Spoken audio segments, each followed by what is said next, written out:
Hello and welcome to my YouTube channel. I'm going to be discussing Ollama, which is a large language model. It is an open source and it's free. It's completely free, in opposed to ChatGPT or other AI large language model that are either open source like DeepSeek, or maybe it's not open source like ChatGPT. ChatGPT was built by OpenAI. Llama was built also by Meta, which was formerly known as Facebook. So I'm going to be discussing about Ollama. And if you go to google.com, search for ollama.io, which I did here, it is going to just open ollama.com. And this is the page that it will come up when you click on ollama.com website. And this is the front end page. This is the logo, and then it says that chat and build with open model. And then you have the option to download for Mac operating system, Windows, and Linux platforms.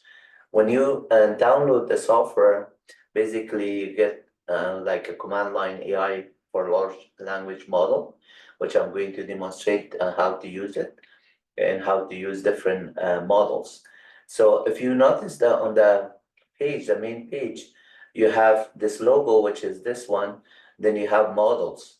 Under the models, it shows the GPT OSS, and for each one of them, the amount of size that you need in terms of disk space, how much you need to have the storage wise, and how much in memory wise that you can download it, and then you can run these models. Basically, and this is the repository on the models, a list of the models that are available. DeepSeek is one, Gamma, and then there's a lot of them. The Llama, and this Llama is the one that Meta actually built it, and you can see 405 billion parameters. So that is really huge. And then it has a lot of other models that Meta built it.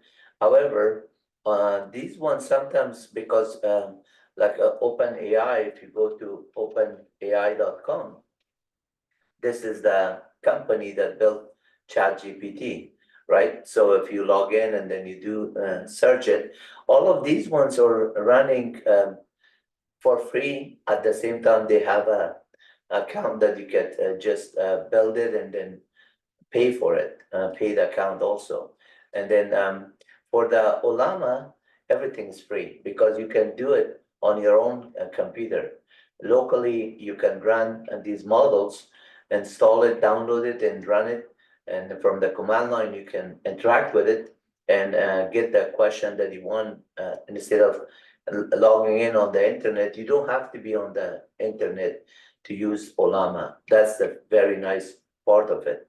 If you have the resource, which is your hard disk space, to have the size of the large language model to download the repository, at the same time you have memory to run it, and then these ones, they run on CPU as well as GPU. So if your computer is powerful enough to run it, you can run them locally, and then when you run out of resources, you will get a prompt saying that, for example, this large language model is 20 gig in size, and you have only 2 gig or 3 gig on memory left, and you cannot download it. You will see it. I'll show you some of those features. But at the same time, you can practice with a smaller, if you have like a smaller amount of memory, and then not enough disk space to download them. So the nice thing about them is that you can run it when you're not connected on the internet. So everything is very, very secure. When you're not on the network, nobody can hack you, right? So then you can just ask questions and find the answer to your question, bring up your knowledge, because these 4 billion parameters is basically more than just knowledge base. It is so much that you can learn from it by asking questions and getting some answers. But however, the problem with these large language model, they're not up to date, meaning that they're not dynamically connecting to a database or a web server to pull data. For example, you're asking for what do you think about google.com or mywebuniversity.com? If they have built it on the large language model, some information about Google, which is public, right? So they know that what Google does and what is Bill Gates does, but if you ask for an individual person's information, they are not going to know that kind of information. So a lot of it, they are just outdated information, either 2021 or 2022. They're not like what happened yesterday in the news that you could ask them something like that, or what is statistically proven to be an issue, sorry, not statistically proven. There are some kind of formulas or maybe open source code or programming languages, syntax or semantic that you can ask these large language models right away from those parameters that will just tell you exactly the syntax and the semantic and the program, the code, functions, the module, everything that you could ask them, they will give you answer in multiple languages. It is not like having an issue with that one. However, if the answer is not right, you have to just also do some kind of research on it, saying that, yeah, no, actually, I know more than this because I'm more specifically to see what was this software was introduced last month, and you're not up to date with it. So those kind of information is still human could interact with it better. But the nice thing about this one is like there's a lot of great large language model that are already out there, whether it's in ChatGPT or Meta, Llama, and then you could just use those ones here too. So they also have a GitHub repository, and that is on the tools and everything that is built for every language, the syntax, everything that you can use it, documentation, APIs, apps, everything through the GitHub. At the same time, they have Discord that if you just want to log in to the account and then work with groups, you could do that as well. The turbo version, they say that there's a $20 per month supermodels with faster hardware. Upgrade to those ones. If you just feel like you want to run your own company or something, maybe this one is cheaper than the ChatGPT or some other ones. And at the same time, right here at the bottom, the same thing is like download page. If you click on it, whether you click on this download here or this one, notice that it automatically detects your operating system because I'm running Windows operating system. So if I say about right here about this PC, you can see I'm running Windows 11 operating system, and based on my operating system, it detects that okay, I am just basically Windows 11 Pro right here. And then you can also get it from the command line here. It's just say system info and then /i. Let me just move the zoom out here because I'm not seeing what I'm typing. Find string /i, and then we could say OS name. So I could pick up all the operating system information, and I know that I'm running system 11, I'm sorry, Microsoft Windows 11 Professional, and that way it is detecting it correctly here. So when I say the about, I knew that it was Windows 11, and when I say right here, as soon as I click, automatically it comes out with download page. But if I just want it for Mac, then I have to click on Mac. On Mac and Windows, they both have packages that are available.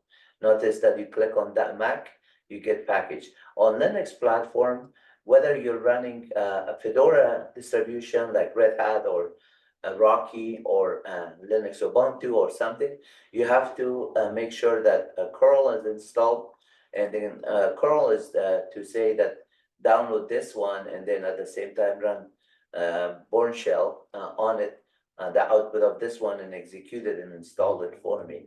So this one line command will just install it whether you have it on Mac or Mac or not sorry, no, whether you have it on Linux Red Hat or Linux Ubuntu or Linux Fedora distribution or um, Rocky version. Previous version was CentOS, which is Community Enterprise Edition of operating system that was end of life, and it was replaced to Rocky. Red Hat is still acquired by IBM, and then it's running under RHEL 9 and RHEL 10, Red Hat Enterprise Linux 9 and version 10. Most of the companies have version 8.10 and on production, and then they are upgrading to 9. So you could run it on these ones with this command. I'm going to demonstrate a couple of these things also. For Windows, once you are going here, you download this package. When you click on download, automatically, based on your profile on the downloads directory, this Ollama setup.exec is coming. So when you double click on this one, basically it runs, and you just walk through the steps. It's like a few minutes. It's just you have to go with the default setting. It is going to check on your hard disk to make sure you have enough space, and then it will install it for you. Once the software is installed, then you have everything ready. So by double clicking on this one, if I just do this one right now, you will see it opens this one, Ollama, and then it says, do you want to install it? Even though I have installed it, I'm going to just try to show you some of these steps. Otherwise, I could go to the command line and just use it. But just to make sure that you could do the same thing. So if there's anything here that I need to explain, I'll just walk you through these steps. So you click on the install here, and then it is going to extract the files. So it's going to see that it's under app data local programs. It is going to create all these dynamic link libraries and executables. Once they are done, basically it will just install the software. So the software is already installed. I just repeat this one, and the models I have done it. So let's find out that if it is smart enough to just keep the model that I have already, which I'm going to open here a command prompt, and I'm going to clear a screen and say Ollama list. And then I'm going to see, it says now this Ollama is an upgrade in progress. So that looks like it detected it, but it is trying to upgrade it to see if I have the latest version or not. Since I have already downloaded the information, I'm going to check my resources to make sure I have enough hard disk space and also memory. So the way to do it is you go to your C drive, and then right click here and just say properties, and then we see the size. We have about 105 gigabyte free, which is a lot than I need. Maybe I need like 20 gig or something. So right now it's doing all the installation, which is very easy to just walk them and then make sure that they are there, all the icons. Now everything is installed, all those binaries, it just opens the interface for me. You can see here. So if I want to use the graphical interface here, I could just start a question here, send a message, whatever I want to do that one, I could do that one. So if I say Ollama help, and then see if it gives me any kind of output, or just, it is basically saying that go ahead and make a message. So it is trying to find out if help is like I'm searching for help or not. That is not good for this one, because at this time it's waiting for me to search for something. So I could do Control C and then drop it. And then right here, you see the GTPS 20B. It is all of these models that are available for me to just use. And then notice that I say Ollama help, and then it says that I'm trying to search it, thinking. So it is doing some kind of research to figure out the answer to my question. And then now it says Ollama quick start guide, troubleshooting. Ollama is lightweight, self-hosted framework that lets you run large language model, a workload locally on your machine. That's very important, locally, and opposed to open and AI and like ChatGPT that it runs on the internet while you're asking questions. And it is on CPU, GPU, and other resources that you have, which is Apple Silicon. So installation on Windows, it talks about it. Notice that it is telling you that if you want to just get a large language model that is not already downloaded to your machine, you just use Ollama argument by pull command, and then the name of the large language model. And this one, the version 3.2 of Llama is going to be downloaded. And then once you did this one, if you do Ollama list, and then you will see this large language models available, then you could do Ollama run, and then Llama 3.2. So this is like telling you a lot of this stuff. And if I just say I know these stuff are very basic on the graphical interface, so maybe I could just practice it on command line, and then the command line syntax are also showing here. See now, it just tells you a lot of this. So you don't have to memorize these commands, but the commands are very simple to do this one. Everything that you do it is just a piece of cake for you. So let me just minimize this window and then go to this other one. And then first I do Ollama list now. Since installed, you see that all my large language model that I had downloaded already, it is there.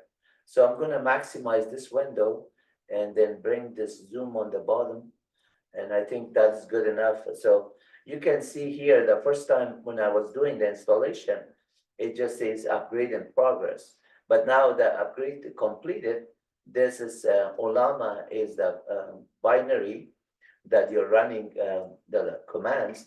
So Ollama help will just give you all the syntax that you want.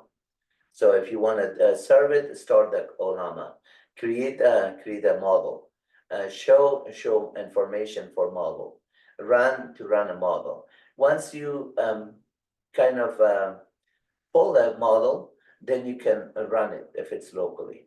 So all of these ones that are here already pulled, then the first time I get them, I could just say Ollama run and then run this one, for example. This is the name. Whatever's the name, you just provide the argument to it.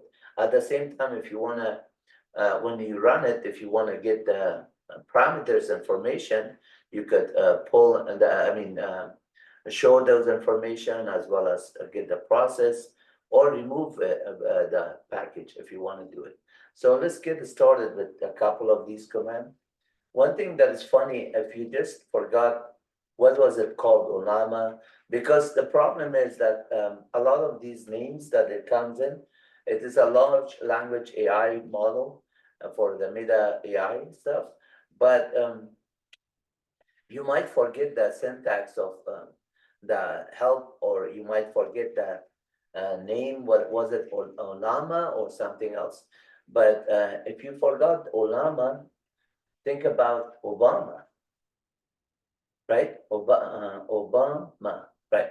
So just replace the B to double L, and then now you got it right.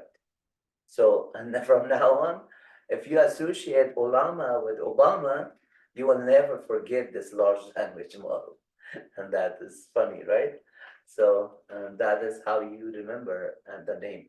But let's go back to Ollama, and I'm going to say Ollama, and I'm going to do list.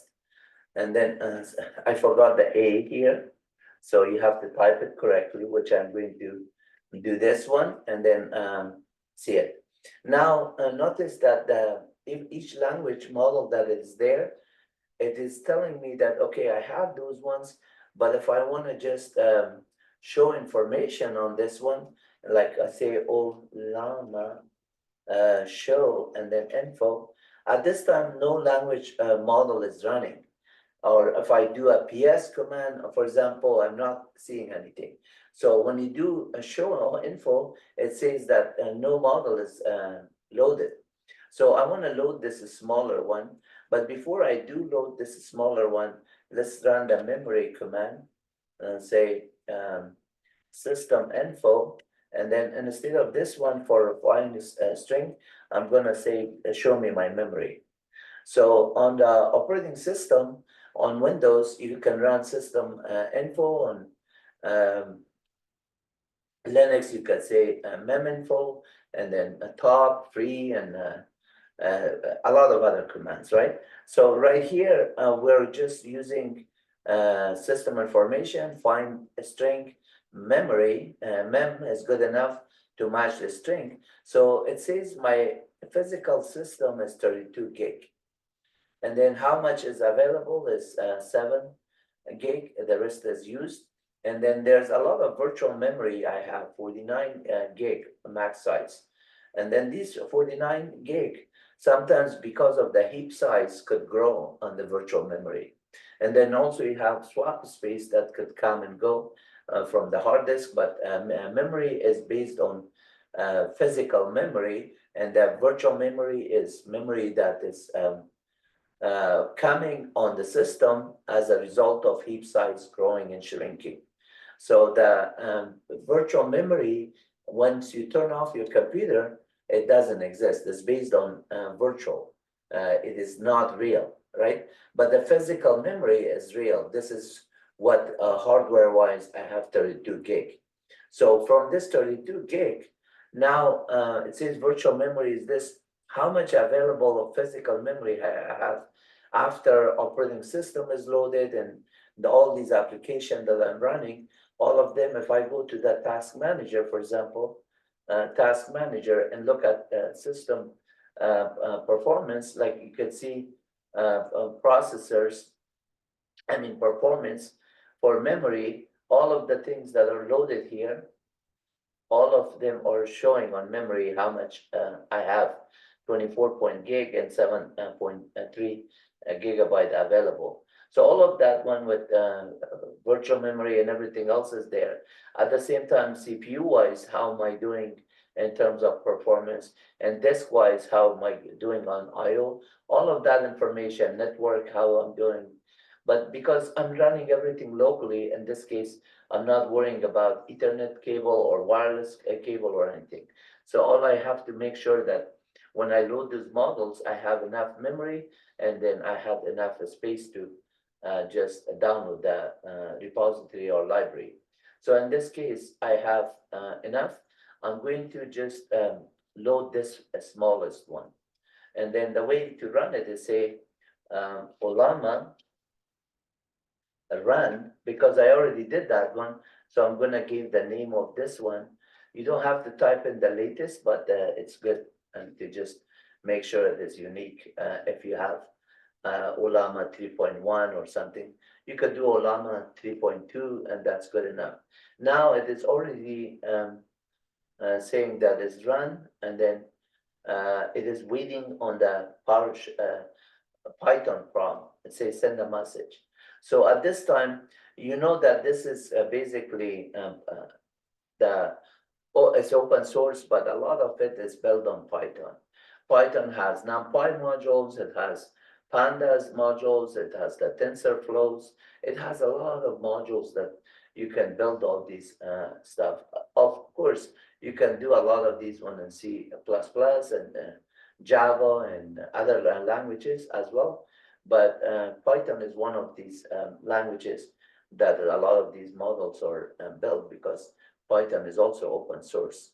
And then, so it is having a lot of modules, and the community is really rich in terms of robustness and availability. So I'm going to just say, what is the question? Let's say, what is the age of Earth? Let's see if it tells me a good answer here. Right away, it says the age of Earth is approximately 4.54 billion years old. So this is 4.4 billion years ago, approximately. This term, even like if you just say, how do you calculate it? It tells you that how they find it, what kind of information they're researching it, and then based on what, right? Radioactive and other stuff that they detected. And then right here, you can see 4.5, and that still gives you a lot of details. Then you say, how they determine that? How do they determine that? So now we're asking the question, say, okay, you predicted about 4.56 billion years, and then it says uranium, potassium, all of that information is there. Earth involves various specific methods. So this telling you that they are checking on these type of age of rocks or minerals that are detecting it, and then they do some kind of scientific research on it with whatever method they are using it, potassium and so forth. Check the sample different and everything.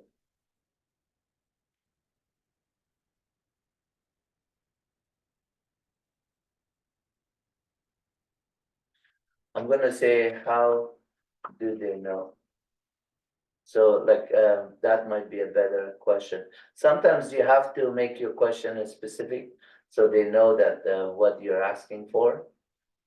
Sometimes you have to be like keep asking, and you see they say that isotope, the meaning by measuring the amount of parent isotope remaining and the amount of daughter product formed and scientific and so on.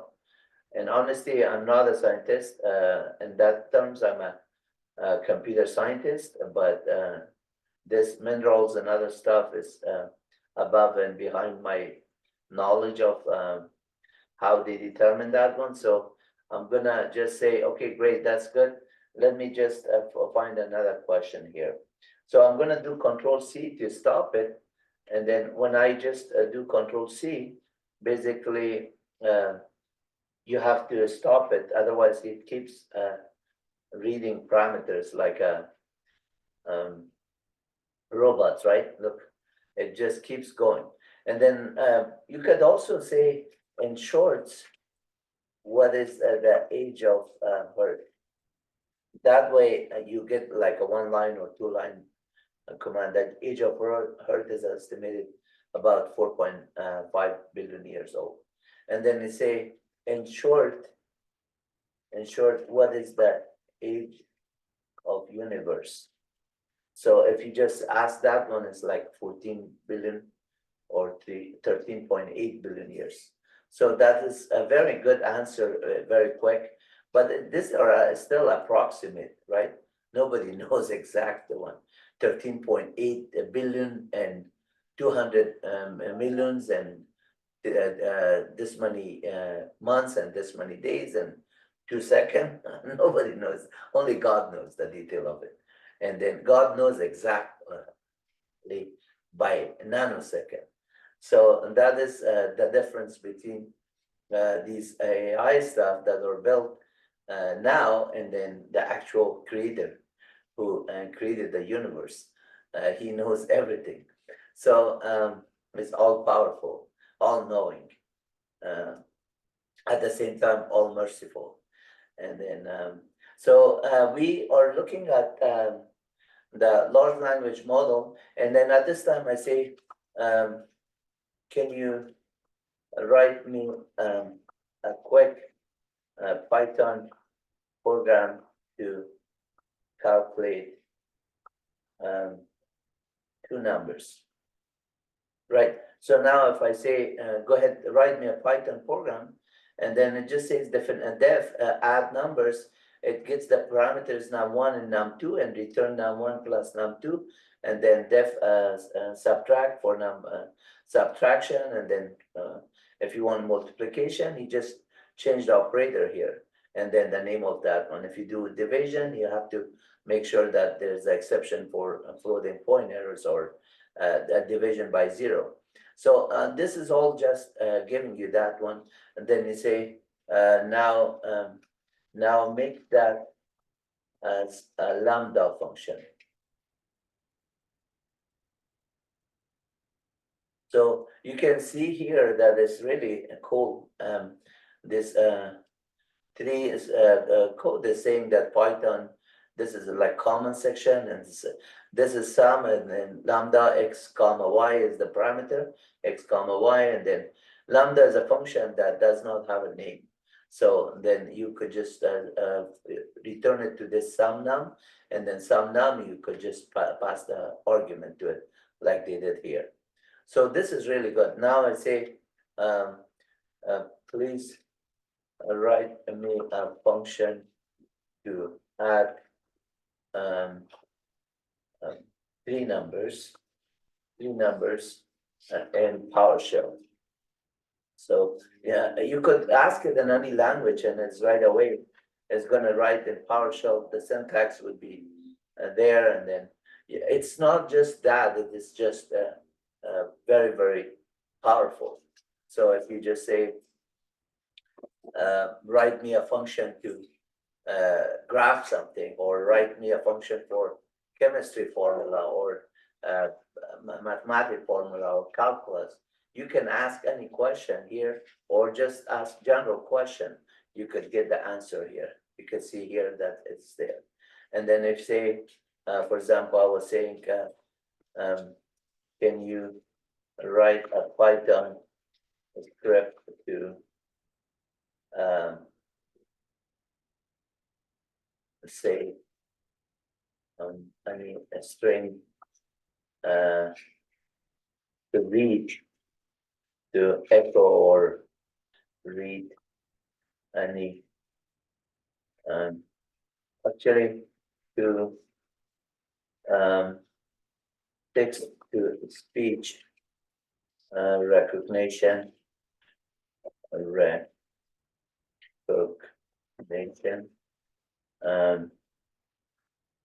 for any string.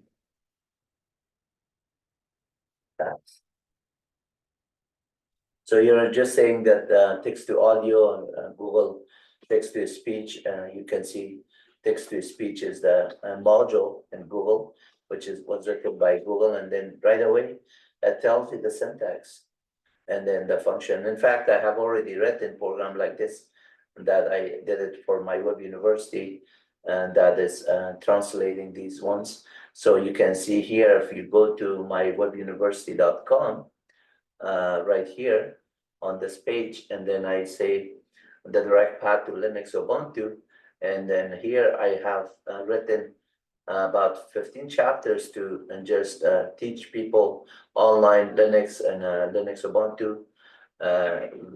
Chapter 2 for basic, chapter 3 for advanced, chapter 4 for PowerShell. I mean advanced, chapter 3 intermediate, chapter 4 advanced, and chapter 5 PowerShell. I mean shell scripting. So then at the same time, all these manual pages in PDF format. So in case if you just go on that chapter 4, for example, here you see all of these 88 commands. I have explained the videos. You can practice it online, the commands that you click on, and then you get the output on the screen. Like process stream 3 for system D, you could see the output. At the same time, you could get manual pages on in HTML format, and if you want it on the PDF format, you can also get it on PDF format, which is on one of these chapters. Like for example, let's say the Linux Rocky version, or Red Hat version, or Linux Ubuntu, whichever one you do. For example, let's say you get on Red Hat, there's about 12,000 PDF files here. all of them. So if you type in Control F and say, show me PS3, the PS3 command is here, and I just generate the PDF version for you on the fly, and you could just read it.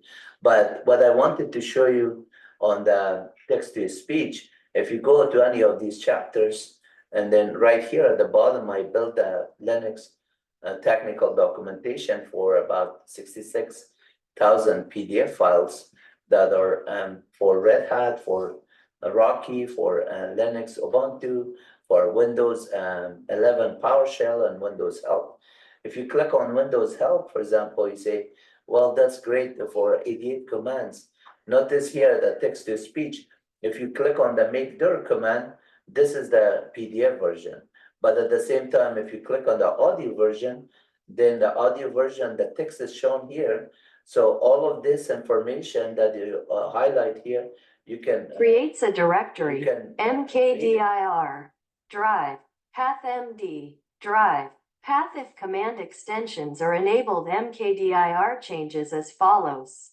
So you get the idea that I was showing you on the command line here that says, okay, this Google text-to-speech, and it is just basically converting it. And then if I go to my program, the one that I wrote here, I could also show you the program here. So if I exit out of this one or just open another terminal here, and then I could say, go to programs, and here I have a lot of languages, so I could go to Python, and then directory, text-to-speech might be here, the text-to-audio right there.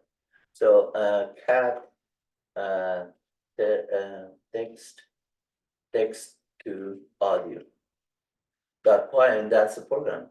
If I want to open that one, say code text to audio, and then open it on a code in a very nice format, you can see the language there. And then this is the program that it reads the MP file, and then it generates an MP file depending on whether I'm running on Windows operating system, on Linux, POSIX, and then opens the output file, and then just calls it and does the work.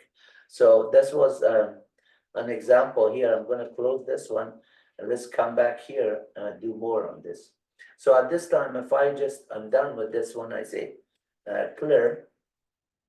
Now this information is clear, and then I can also say /show, and then I could say show what. If I want to say information, I get information. If I get the license or model files or parameters and systems and template. So if I say show info, you can see that it is saying the model is Llama, and then 3.2 billion parameters, context length, and what is the size of like the pages of a document that gets as a section loaded, embedded length, how much, what it is, and then quantization is Q4 and KM.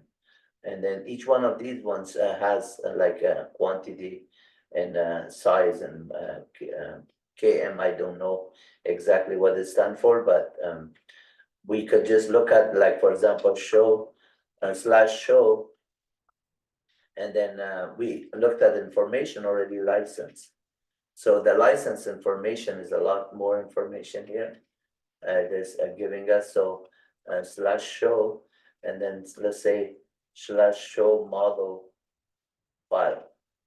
And then the model files are explained here. And there's a lot of information with the show model or show license. So I'm going to say clear. And then if I want to just say show by itself, /show, they say that we could also get show for system or show parameters and show parameters. I mistyped it. And then you can see here this show model, then you can start it /show system, no message from the system, and then show templates, show template. So the useful information here that it is there is show info, that it tells you a lot of the architectures, Llama, and then parameters 3.2 billion. So at the same time, if I say /help, here you can see I can load it, I can set a session variable, I can do save the model, that if I want to save it, I can clear it and I can exit out, or can get a short one by just question mark / to shortcut for /help. So let's say this time I say bye. Now I'm back to the host name here, and system date. I can run every PowerShell command. If I want to run command like DOS command, I type in CMD. Now I run the commands that are this. So like help earlier, make dir that I showed you, it will show the same one. But I already converted that one using my Python program in both PDF format that I could show you on my website. So you don't have to be in front of a Windows machine or in front of Red Hat or Rocky or Linux. Everything is available on my website, on my cloud. At the same time, if you want to just read them in text to speech, I just did show that one. So at this time, if I just say, yeah, can I get the help for PowerShell? Yeah, you can exit out of this one. Now you're already here. So get -help and get -command, then this will just run all the commands that you wanted it. If you see get command itself is the list of all the commands in PowerShell, 5,000 or whatever the number it is. I already built you the entire documentation for it. So instead of like saying get help, let's say get -host, you could do this one. Notice you can also do -examples, and you could get all the examples, or you could do -online, and it opens it on the browser for you to read that one. But I'm not showing you too much of this one. I need to show you Python related to this one before we do. So Python version on your system, you have like a version of Python. And when you go to Python, notice that prompt changes to similar to Llama, right? Because Llama prompt was like Python. So here, if I just run the dir command and say, let's say I want to run a Llama command and inside Python here. Let's just do that one for fun. So I'm going to say import OS, and then os.system. I'm going to first clear my screen, and I'm going to do PowerShell and clear. That would just clear my screen. If I just had done this one without the PowerShell, it would not understand it. Why? Because clear is a PowerShell command. Clear screen is the command for Windows. So when inside of Python, you're just saying like os.name, you can see as an NT. os. Whatever executable, let's say sys.executable object, import sys and sys.executable, then you could see it as my Python. Sys.platform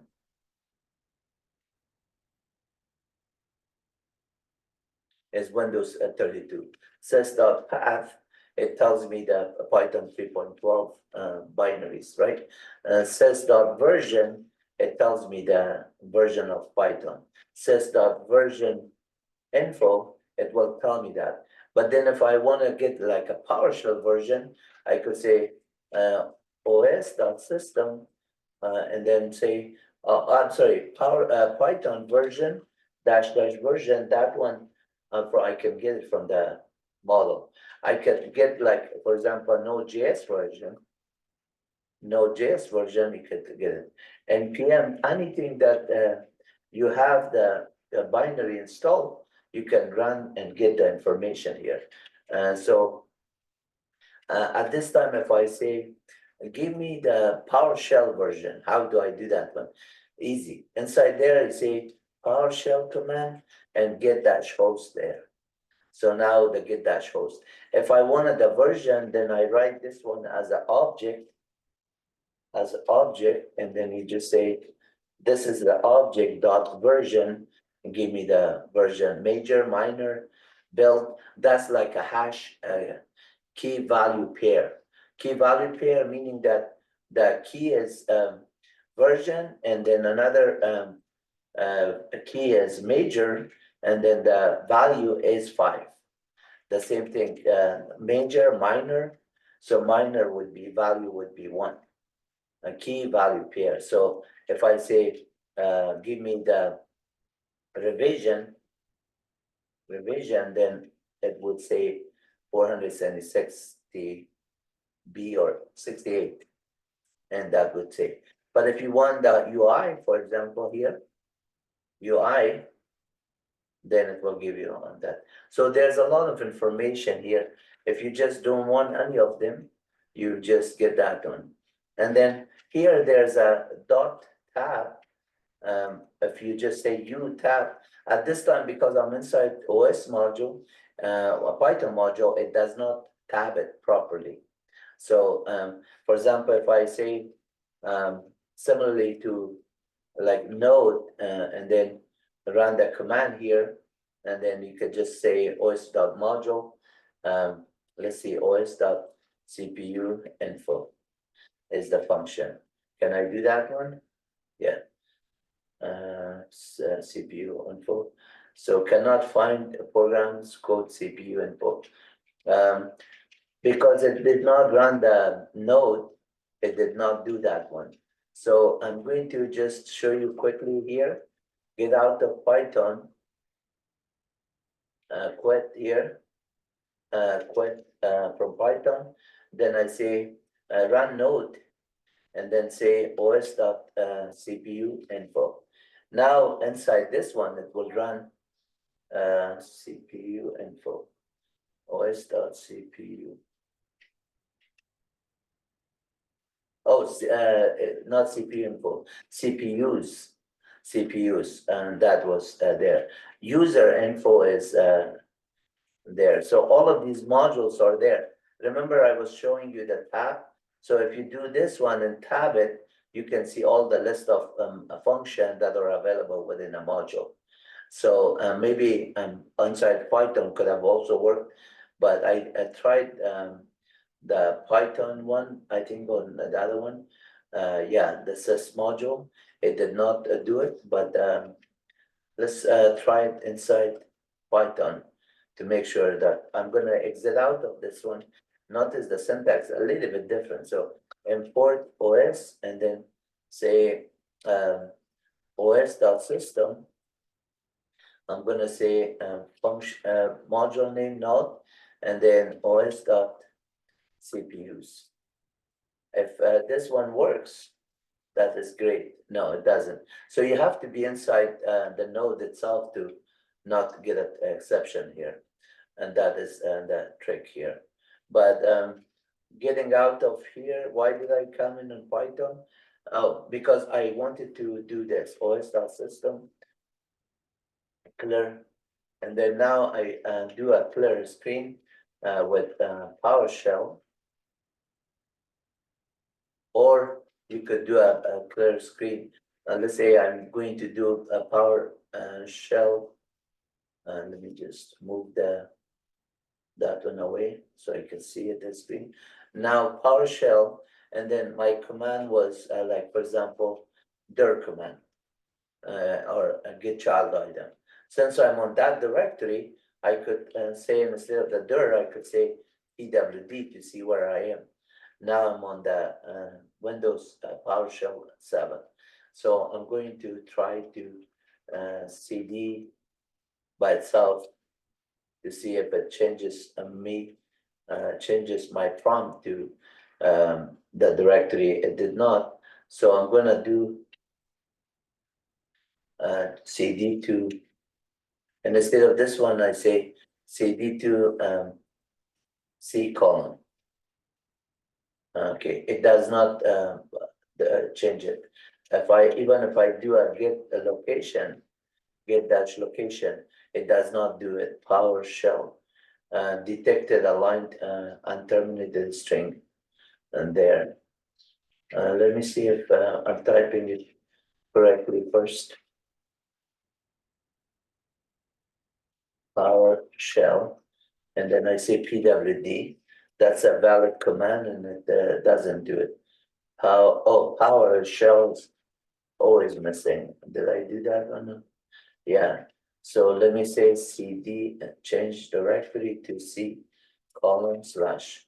Yeah, it does not go inside here, but if I go exit out, then I say get me to PowerShell.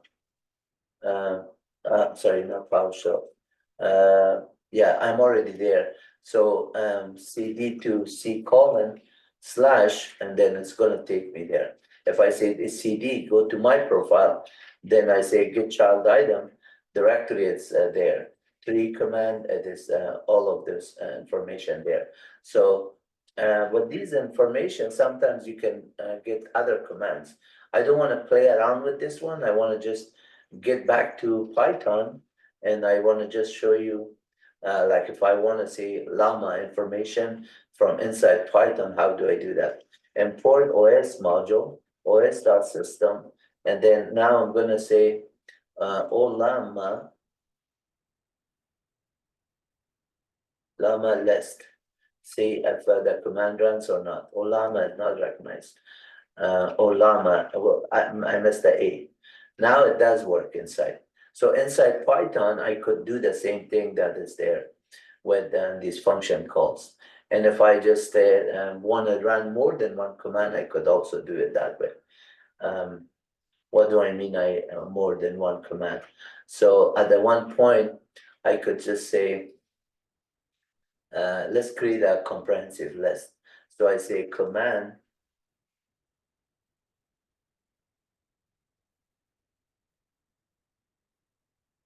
is equal, and then I'm gonna just create a list, not comprehensive list, just a list. I'm gonna say Ollama list, and then followed by another command is hostname, and then also hostname, and hostname is both on Windows and PowerShell works. That's 2 commands, that's good enough. Let's do those 2. So if I say type of command, you can see this is this command, or actually I should have done it commands, because there's more than one command. You can name it whatever, X, Y, Z, whatever. But now if I say type of commands,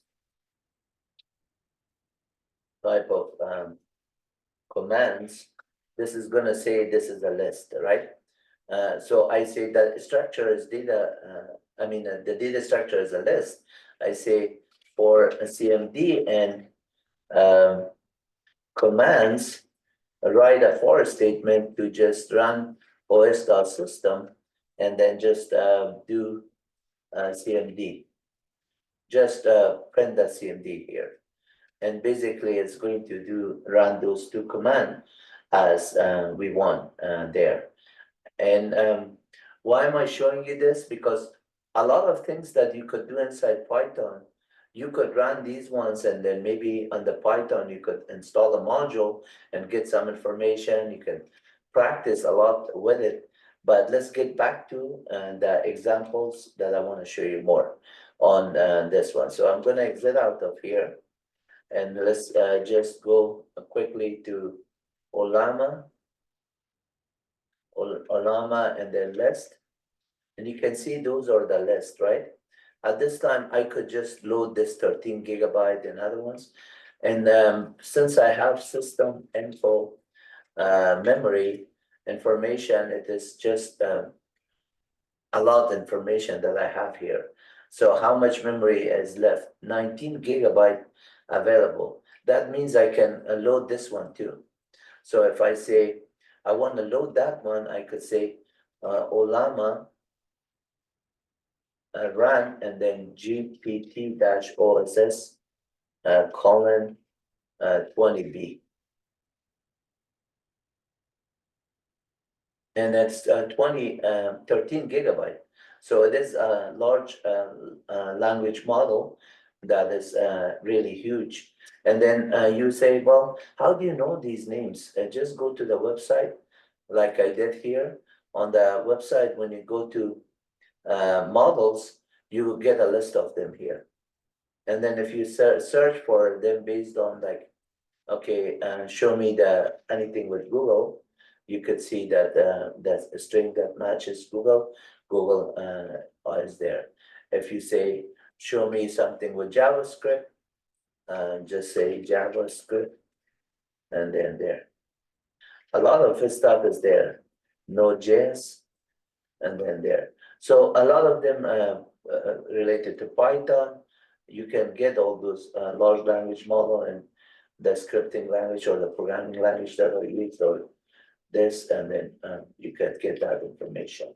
So coming back to the command line, here I did this Ollama run and this, now it says this is available. And then here it is waiting for me to just ask any question. So if I say /show info, then it's going to say that architecture is GPT-OSS, and it is 20.9 billion parameters. So that's really large. And then here I could ask again from this question, say, how do you start Apache web server? Let's see if you ask a simple question, right away it tells you that Apache CTL start, Apache CTL stop, and all those commands, right? And then it just tells you.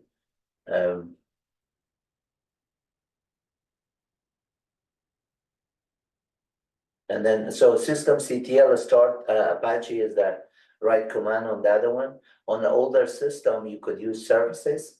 Services started, and then if you're on a Windows operating system, you go under this services, you start it. And not this here, it says systemctl start HTTPD or systemctl start Apache 2.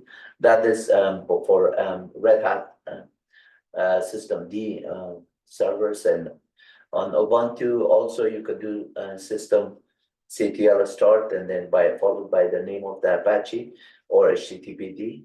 You can do that one. So it tells you right there. But let's say I say Control C, and then I say, and that's good. Control C, don't go continue. And then I say, what is the directive to define the document root? So it is actually document root like this. Document root is where your main web server's directory is, where the www directory and all HTML, and there's the CGI bin and all of those other directives. But you can see here it tells you the document root is defined. Document root, I already gave the answer, but so a lot of the question that you're asking from ChatGPT, like virtual host, how many virtual hosts you have for each of your node that you're configuring with a particular IP address, a specific document root and other directive, you're just getting answer to your question. So the knowledge base is really smart. I'm going to stop at Control C. I say that is good, and then Control C, okay, and then I say clear, because I don't want to continue with that one. Now, if I just say PS, you can see it's thinking of answering the question PS. But what I meant was like not a PS, maybe /PS, and /PS is not going to show like /show info. But if I just say /by here, and then I say Ollama, yes, it's gonna say, oh, this one is loaded. It is running. 4 minutes ago, it was started. So one of the process, this one is running. If I want to just get Ollama, say list, notice that I have more than just one, but one of them is running.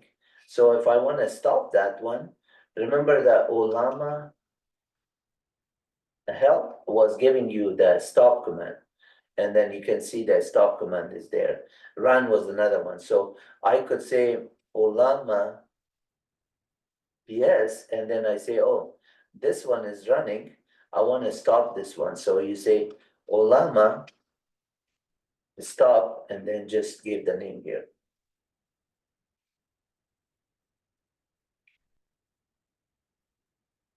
And now it is stopped. So if I say Ollama PS, then there's nothing running. But if I say Ollama list, it still shows 3 of them are there. Now I want to delete some of them. So the size of this one is 13 gigabyte, and this is the largest one. I could delete them and then pull them again, and then this one, just to show you that, like for example, here on the disk space, I have about 103 gigabyte available. So if I just say, go ahead and delete them, I'm gonna say Ollama RM, and then let's run this first one that's 13 gig. To delete that one, I missed the A here, Ollama, and then type in that one, it will find it and will delete it. It says that one is deleted. So now if I say Ollama list, it's only 2 of them. And then if I go to the size of this one, now 103, and if I say refresh it, properties,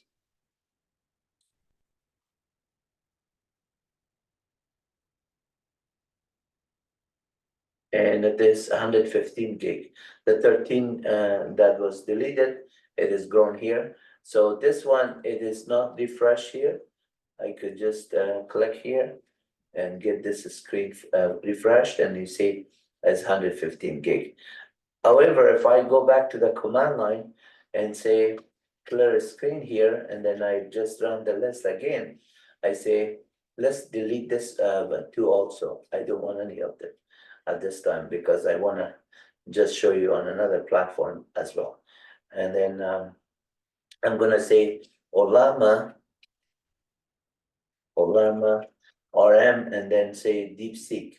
Obviously, I did not show you these other one, but you can play around with them. It is not an issue. It is just a large language model. You just practice with them. And each one of them, depending on the parameter and the size, how many billion parameters are there, you can get certain information. So now I run the list. It is, if I just do the RM twice, it's going to say not found. And then this time, if I say Ollama, and then RM, and then Llama 3.2. Notice if I just type in a wrong version, it's going to say they're not found. It knows that this is not loaded on your system. Once you pull it, then it's going to say, okay, that one is there, I'm going to delete it. So this is your command. And every time you just need help here, Ollama, and notice the syntax is so easy. The syntax is like help, just help in this case, and it will tell you that. And then, so run this command and you get that one. And then at this time, if I want to just pull something here, notice that clear screen Ollama list is saying that I don't have anything on this directory. If I go back on the drives and say how much of this is disk space is there, and then refresh this one you can see it's 121 gig now in terms of this. So since nothing is loaded, I also save something in memory. So system info search for memory, obviously it was smaller than before because it was loaded. Now instead of 19 gig, 20.9 gig is available. So now I'm going to just load another model. When you do the list, that is showing nothing is there, right? But if I say Ollama full, and then just get the DeepSeek. DeepSeek is a 5 point something gig. So I'm gonna get a smaller so it's faster. I'm gonna say Llama 3.2. That's like was 2 gig. And then this is how it pulls it. If it checks on your local machine that if you don't have it, it pulls it. And then at the same time, it is available for you to run it. And then pulling this is the hash table for hash key for it, and it tells you what is the size of it. It's /2 gigabyte.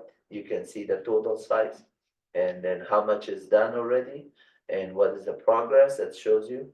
Once that one is done, this will be available on your machine. So 2 gig minus whatever I have currently here. So it's 121. After it is completed, I'm going to have 119, which is right there. You can see how the system is growing here. So now this one is almost done. Once it is done, and it says succeeded, then I go do the list again. Now I have that. And if I want to load it, obviously I say Ollama, and then followed by run, followed by the name. And I don't have to say latest. That is good enough. Again, the A is missing. Every time my keyboard, somehow I'm typing the A, but it doesn't type it the first time. Maybe I missed it. So now it is loaded. Then I can say show info in that will tell me that parameter there. And then if I just say bye, I don't need to ask more question. I already did earlier. And then I say Ollama list. Right here it is there. So Ollama PS, and now it is running. That means I have to stop it. If I don't want it, I want to stop it, say Ollama. And then instead of PS, I say stop. And instead of the name that, I'm going to just provide the name. Now it's stop. PS is not there, but I don't have to remove it. If I need the disk space, obviously I can remove it. But Ollama list, you can see it is still there. So I can at any time run it. Now I have shown you enough on Linux platform, on Windows platform. So let's get this one on a Linux platform. You see on the download page, when you click on it, for Windows and Mac, it was a package, but on a Linux, it is this curl command, right? So I'm going to copy this line, one line. Basically, it says that, or go to olllama.com, there's an install.sh script to install it. But after you did this piping, with this pipe sample, it says whatever is the argument of this curl download page, you just run the install.sh using Bourne shell. That's what that argument means. So if you need any Linux, there's a lot of videos on MyWebUniversity at this that I built you, MyWebUniversity, my YouTube channel. If you haven't subscribed, please subscribe.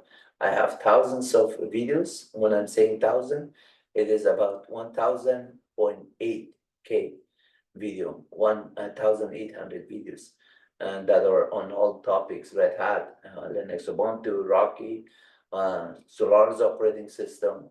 There's thousands of PDFs files and kernel of operating system. There's a lot of college higher level for Macs developers. That whether you're a junior developer, senior, or a little bit more than expert, I have videos for you. I have more than 30 years of expertise, 3 decades of expertise on a lot of prestige companies, more than 36 years. And at the same time, I have 2 professional degrees in computer science as a Bachelor of Science and Master of Science, computer science with 30 years. Full-time working at the prestige companies and teaching part-time at the University of National University, Cal State Fullerton University, and then Pasadena City College. A lot of Python, Shell, Bash, C, C++ courses, object-oriented programming, and then operating system, database, Oracle, MySQL, a lot of them. So, and these are all good for you to learn. And then my website itself, if you go to MyWebUniversity.com, there's a lot of stuff here on the books, and then also I have it for 4C. And if you go to MyWebUniversity.com, explore courses, you can also learn from these online courses that are for free, 4 hours and 12 minutes, 2 hours and something, and then Bash scripting, Rocky, Linux Ubuntu, 6 hours, just 6 hours, some minutes of the full course. R programming languages for Windows, Solaris operating system, Linux Fedora, code, Visual Studio Code, and then Python, data structure, string set, list, tuples, list comprehension, data dictionary, classes, and so on. There's a lot to learn here, right? And then I have books here that you could go online, the videos in 4C that I could teach you in 4C, and general videos that you could go here.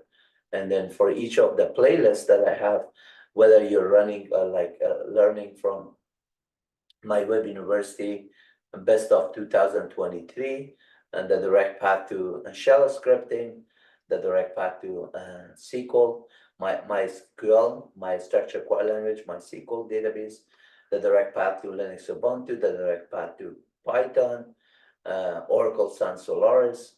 I'm also Oracle Sun Solaris certified since 2003, and I have done a lot at prestige companies with Sun Solaris, with Linux, with Windows operating system as senior sysadmin, training people and doing database stuff, and then at the same time done a lot of enterprise system analyst job for a long time. So a lot of these things, whether C, C++, Visual Studio Code, integrated development environment, Oracle VirtualBox and stuff, building virtual VMs and virtualization, Windows OS and virtualization using VirtualBox. So a lot of stuff were there for you. Let's get back to the topic of command line here. We did this one. Now I'm going to show you Linux Ubuntu version. So with Linux Ubuntu, let's go to the virtualization here. And I have here Ubuntu 24. So I'm going to show you that if you don't have the resources, obviously I showed you I have 32 gig of memory. So on the command line here, if I just clear screen here and go to the C prompt and say clear screen here, system info, and then look at memory, you can see my memory is 32 gig and physical memory. At the same time, I have 20 gig free. So out of 20 gig free, now let me see how much I allocated for a system for Linux Ubuntu. And you can see base memory, I have allocated 8 gig. That means I can increase it to 16 gig. But I want to show you, if you have a smaller memory, you cannot download a 13 meg because of large language model, because your memory is going to be 8. When you install the GPT-OSS with 20 B, that is about 13 gig, this is going to choke your Linux Ubuntu server because you only have 8 gig available. So then it's going to be a problem. Then you have to power it off and then come back here and change this one to 16 size. But with 8.1, 8 gig available, I can do the Llama 3.2, which is about 2 bytes, 2 gigabyte. So that is a small, we could still use this one. Let's just do that one. And I say, okay, that is good. I'm going to start it. This is going to load the virtual machine with Linux Ubuntu operating system. The Linux Ubuntu is Debian distribution, so it is pretty cool. This powering up is just notification from VirtualBox telling me that this system is powering it up. I could say, yeah, thank you for that notification. Go to the next prompt and then close that one. It will keep just prompting you with the information here. And then if you just see something like this, go to tab to make sure that there's nothing going to this like this saying switch. So you could switch and then it just goes there and the front, and then now you can see more information here. If you don't do alternate tab, that thing is in the background, it's hiding, and you think that why is it taking so long? So be careful on that one. Do alternate tab, and then you see all the processes that are there, and then start the process. So mouse integration and stuff is there. I'm not gonna worry about that one because my mouse and keyboard, everything is working and functioning. So it is now booting the Linux Ubuntu distribution, and then once it is up, I'll be able to log in. So let's see what this prompt is. 8 GB is pretty good enough to load it, but I could have increased it to 16 gig to make it faster. Let's see what is right now. Yeah, so it's still like loading right now.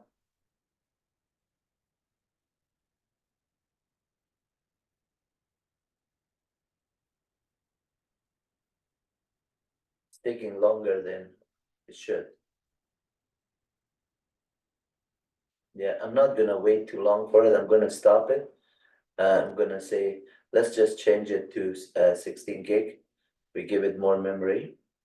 So I'm gonna go to setting and then increase the system from this to 16 gig.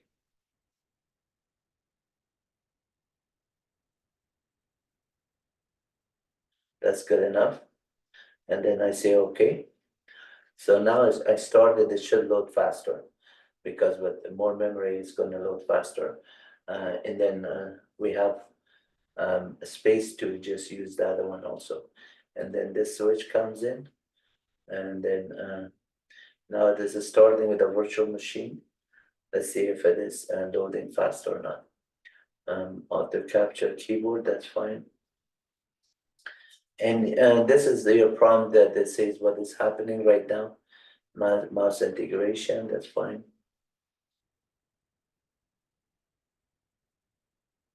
Okay, it is spinning.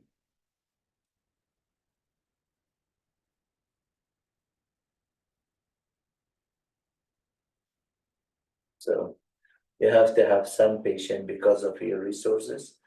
Otherwise, it is going to be not that good if you don't have any patience. But you notice that less than a minute, it's already up and running. So I'm trying to log into my Linux Ubuntu with the username Wahid. On your Linux Ubuntu or Windows, make sure your system is up to date. When your system is up to date, this software, GNOME software update will just tell you that it is not up to date and you will have to do it. It goes from that command line, but I mean GUI. But at the same time, you can open a terminal and then start running command. Like if I just go here and say sudo switch user do.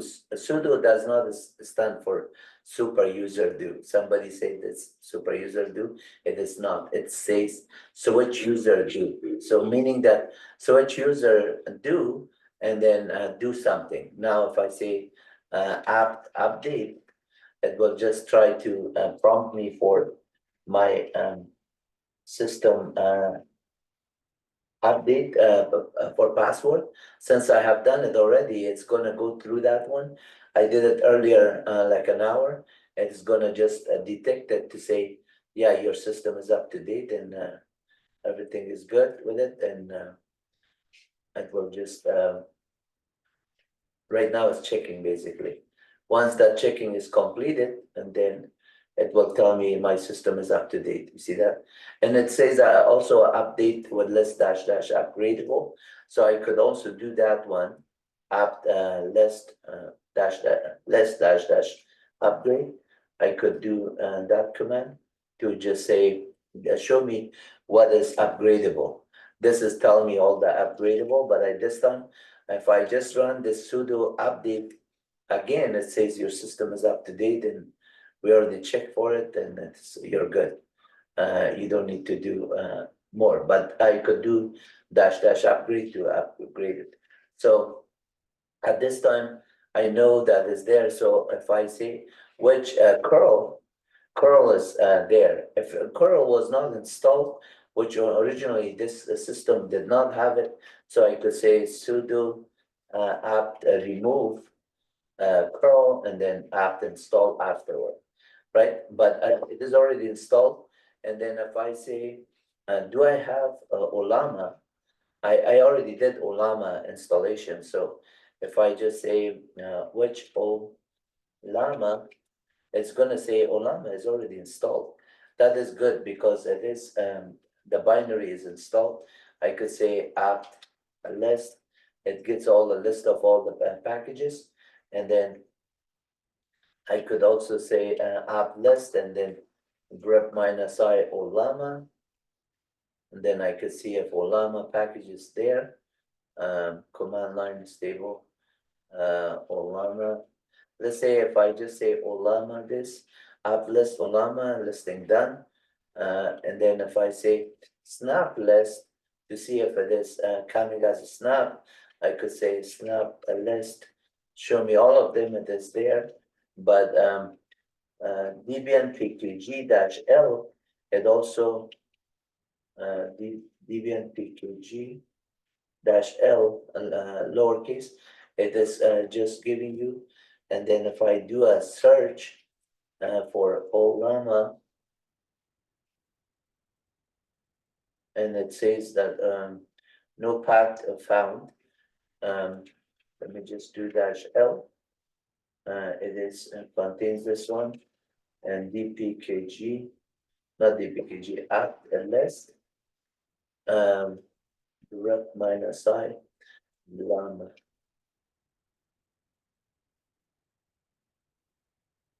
App does not have a stable command line interface. Use it with caution and script. So it does not show that one, but app list does show all the list there. Okay, so sudo dpkg-l direct -i Ollama.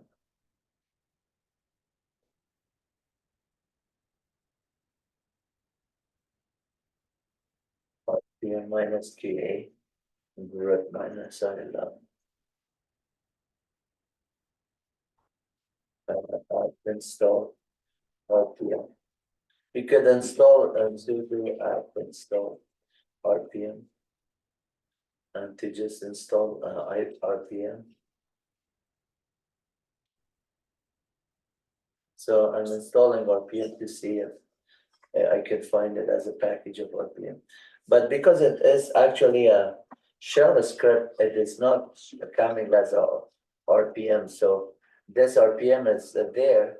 Now if I say RPM -k, it is still not showing the Ollama as a package, but if you just say RPM -ka, there's no RPM here.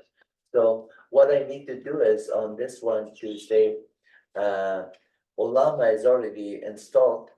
And so let's see if I could just say list what packages I have already done that. Notice this 2 GB, I already have done it. So I could say Ollama run and then Llama 3.2. That will just run it. And then from there, I could ask question and I could get into Llama 3.2 for it there. But at the same time, if I had not installed it, I had to go to the repository, the website here, click on Linux, and then just copy this line. Copy, and this line say copy it. And now I just say on this one, right now it's still trying to run that model because it's a 2 GB and I have enough memory here. I could just say, okay, then loaded it. And now if I just say here and say slash show info, you can see that Llama 3.2 gigabyte, billion parameters, and with all those other size, right? So if I say what is the day, what is the day today? Let's say ask any question if you want to do.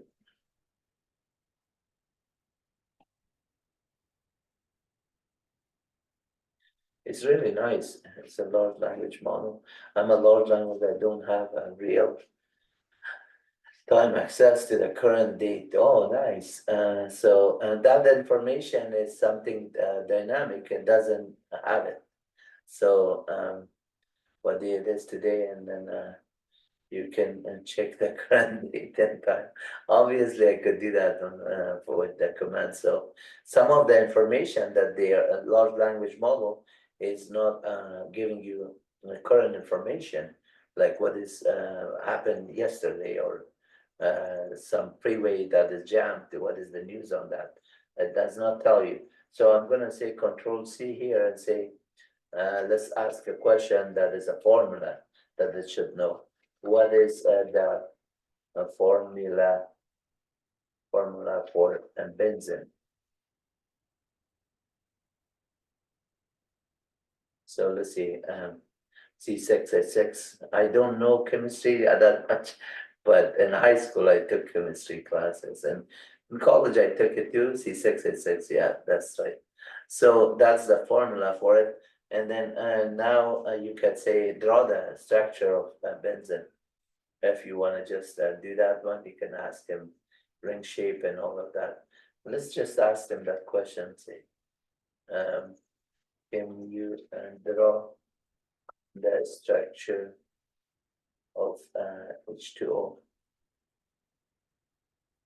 Obviously, I could have asked C6H6, but I asked him for water, hydrogen, and 2 oxygen. 1 hydrogen and 2 oxygen.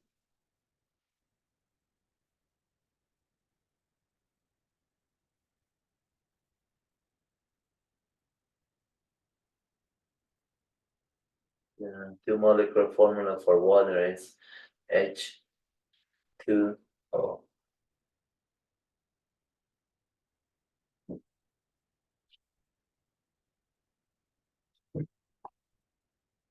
So the hydrogen is 2 and the oxygen is 1 atom.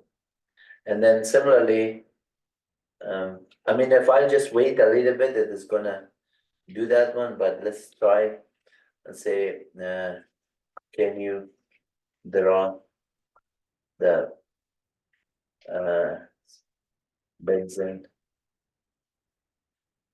C6H6 H6 model?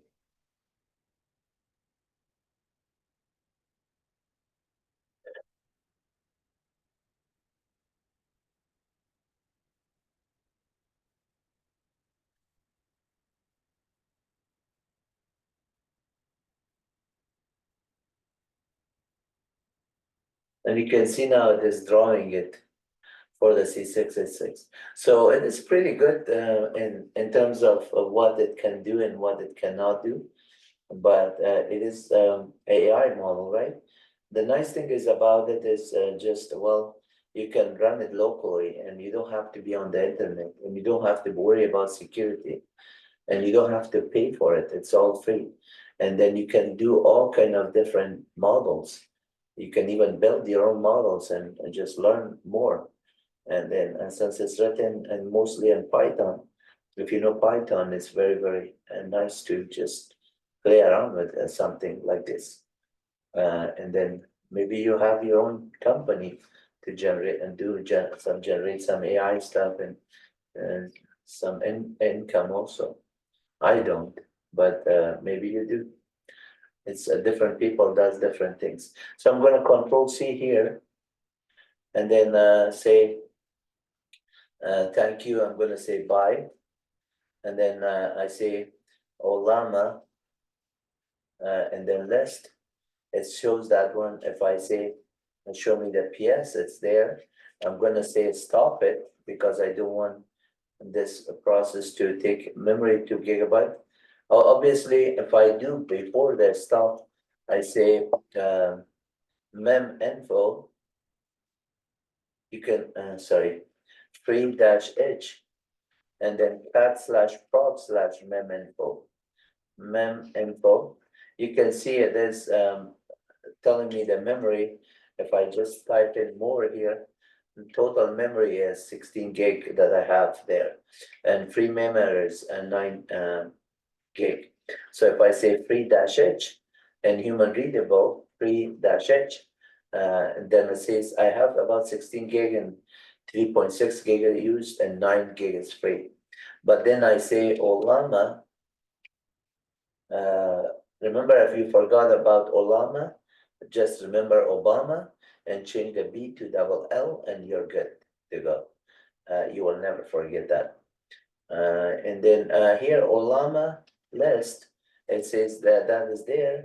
I'm gonna say PS and I'm gonna say Ollama, Ollama, and then what do I need to do? I need to say stop, and then this name, Llama 3.2.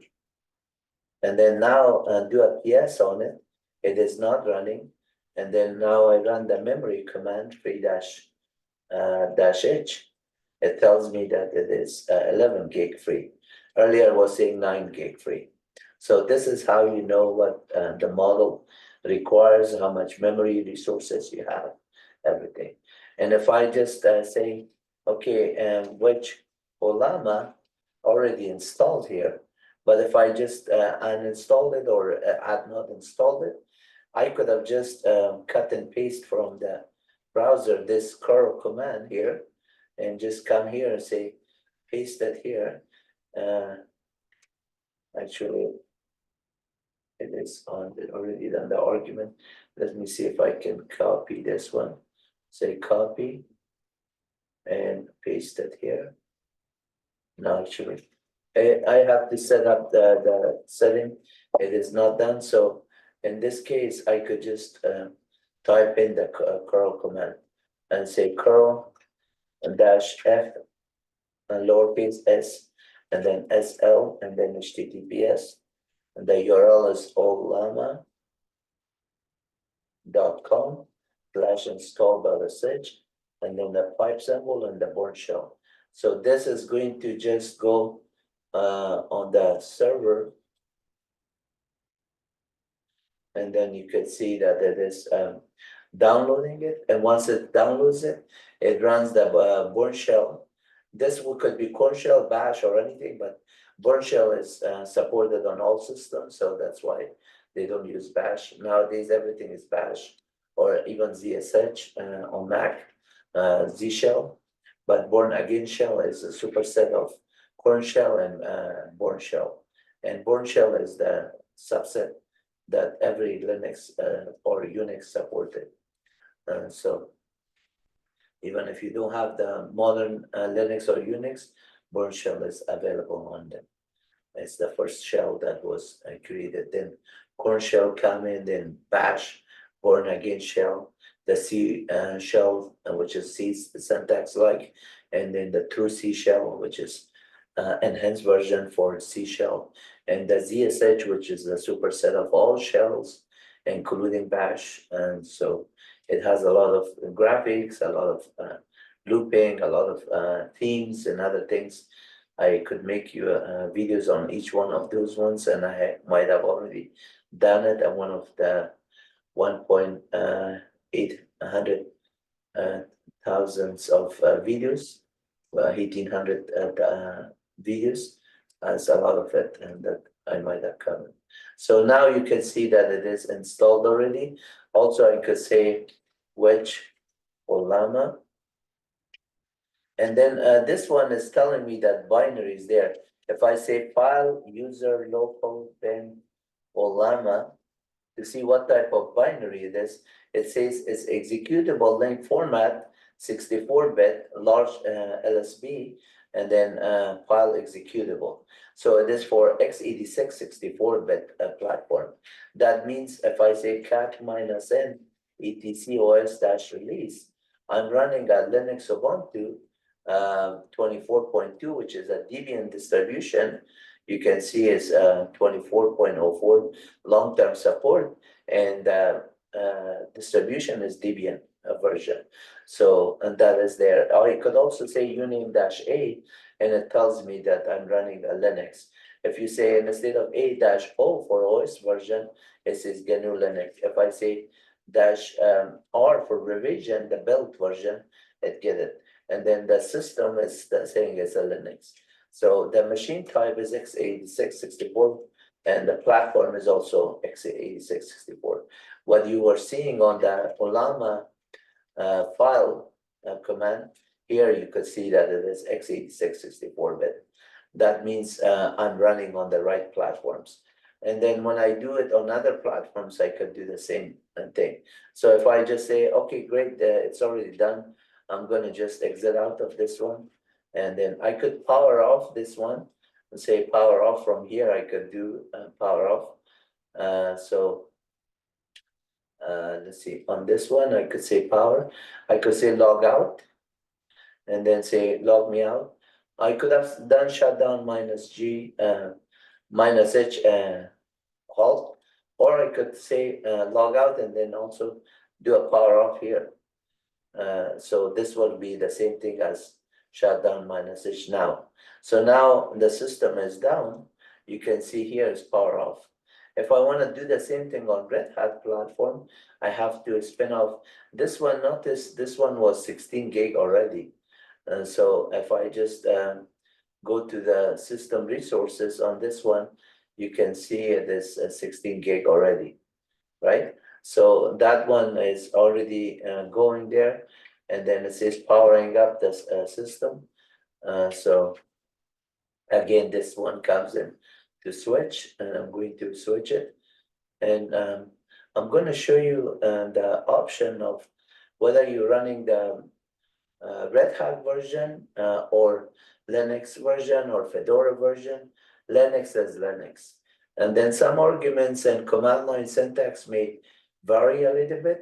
And then if you have the resources, which is memory and disk space and CPUs and GPUs for I/O, and then those resources are not bound to some process that are hanging due to memory issue, or bound to I/O, or bound to a CPU, or bound to memory, then you should be all up and running really good.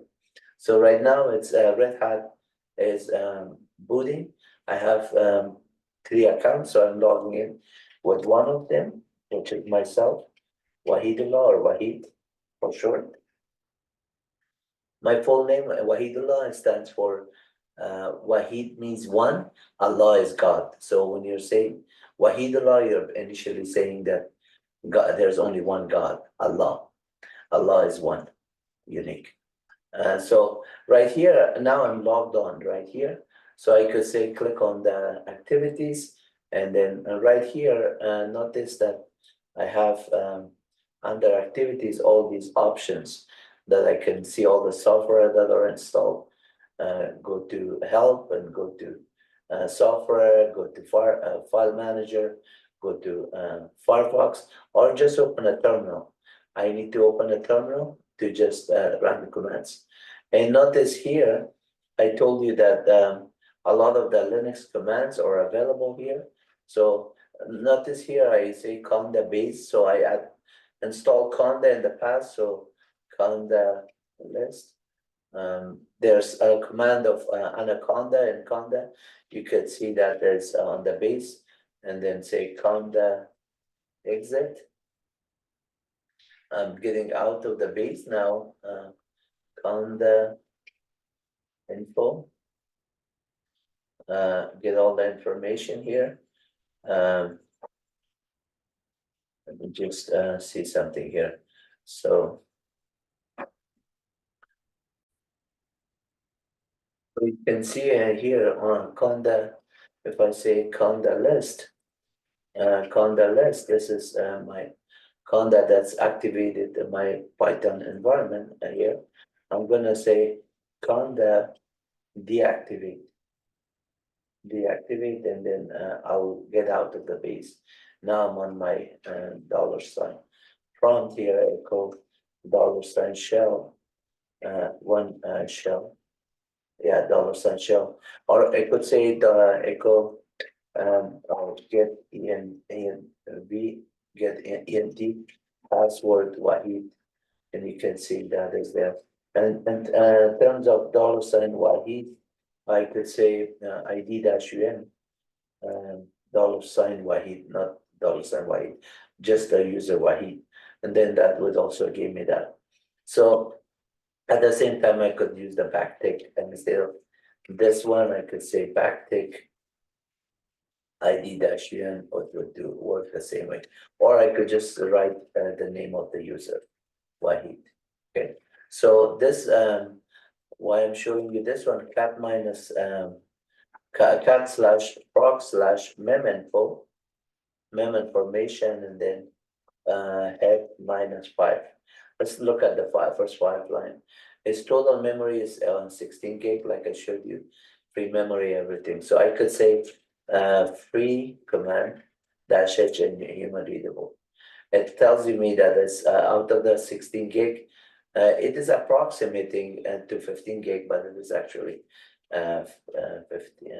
16 gig. So if I run top command also, I could see the memory and how much is it and how much is available and everything. HTOP, if I had installed it, then I would see the graphic version of it, the CPU and memory and everything. All this information, you can also get it from the cat command. For example, instead of meminfo, you could say, give me CPU info, and then 5 more, and then you can see the number of CPUs that are there. So I have 4 CPUs on this one. Actually, I have more on the system, but I allocated out of all the CPUs that many on the system right here. So if I say on the system how many CPU I have here on the prompt of command line, you could say system info, and then find them. Instead of this one, you could say CPU. So we checked out the memory. It didn't check on the command line of memory CPU. So CPU is not showing, but maybe model will tell me the information about the CPUs. And then you can see it is 01 Intel 64 families. But how many of them at this 3.4 gigahertz that I have? You can go also on system setting, or just say go to diagnostic, not diagnostic, okay, device manager, right here on the device manager, you can check all the devices, and one of them is about your computer, and in terms of monitors, and then in terms of CPUs, somewhere here should say processor, right? Processors here, you can see, and there's 1, 2, 3, 4, 5, 6, 7, 8, and then I have allocated for the virtual machine, 4 of them. And the way you see it under system here, you can go under the system and then click on the processor, and then you see that I have allocated 4 CPUs out, or 8 CPUs out of whatever total is 8. I have given 4 of them. And how do I know that one? From the command line here, if we go back to this one, you could say cat memory, and then CPU info. You could see here all of them, and for every CPU it shows CPU 0, CPU 1, CPU 2, and so on. All of that one are there. You can see processor 1, and then the 3.4 gigahertz speed in there. So the last one is processor speed. CPU 4, and then you can also go ls CPU, and then that also give you the command in terms of CPUs. You can see there's core 4 of them, and then the other information. So ls hardware also is a command, and that is for you. And then you can say minus class and then CPU. So the clear option is maybe the lowercase c. No, ls CPU. Certain commands they don't have that syntax that they have non-ls CPU, ls hardware. You can see list of hardware. You can see the arguments here. Some Linux version the solution, and there's a minus C option here, dash lowercase c. So I could say ls and then c. Or actually, it did not do it lowercase or man ls CPU. Let's see that option. Minus c lowercase dash cache. This is the cache, not that one, but uppercase. Okay, dash c outline. And there's no dash c lowercase on this version. Maybe I checked it on the Ubuntu version. That's okay. We know the things. So let's see what else we want to do. Okay, right here we say which Ollama. It says it's not installed. Then I say which curl, and it says curl is installed. So I'm gonna just try to see if I can cut and paste this command, copy, and then through this one, see if I can paste it. It is not giving me option to paste it. Again, I have to install some drivers and then enable those options for cut and paste between that two platforms. But because it's easy to type it in, I'm gonna just type it in with this information. Dash fs and lowercase l, uppercase L. Okay.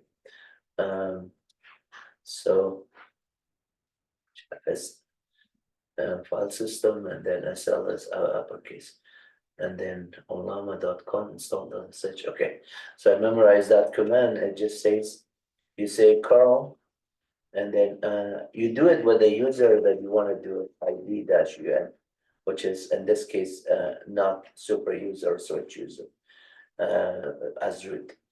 So we could do curl command dash fs and then sl and then https ollama.com/install.sh and 5.2 workshop. So that is going to go and just says, oh, you need to do it with sudo. So let me just provide it with sudo. Somehow it says that I have to do it for the entire system. So automatically it says that you need sudo privilege for this one. On Ubuntu, it did it without that prompting this. So that is a little bit different, right? But the syntax of the argument I provided, this one is similar to what they have it on the website like this. Okay. So now it is downloading the software, and it says AMD 64-bit bundle, RPM, or whatever package name installed or such that is getting downloaded.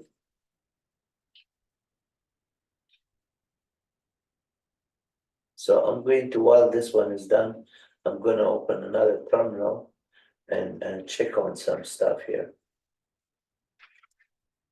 Okay, every time I open a terminal, conda is running, so I say conda deactivate on this one too. And then now I say cat -n etc/release. Remember, this one is Linux, Red Hat Enterprise Linux, RHEL 9.2. And then the distribution is Fedora distribution. Red Hat is Fedora distribution. Fedora was the original one for CentOS, for Rocky, for Fedora itself, and for Red Hat. Red Hat is now part of IBM because IBM purchased it, and now IBM runs it. So this time, like we did this one, and we know that it's there. You can also say one line Red Hat dash release. This is basically telling you a 9.2 version. So if I clear my screen, I say that's great. This one is almost, yeah, it's done. You can see here, it is done, and it give me the command prompt back. So if I say which Ollama, it says that it is there. File user local bin Ollama. Like we checked on the other one, it was Linux executable 64-bit.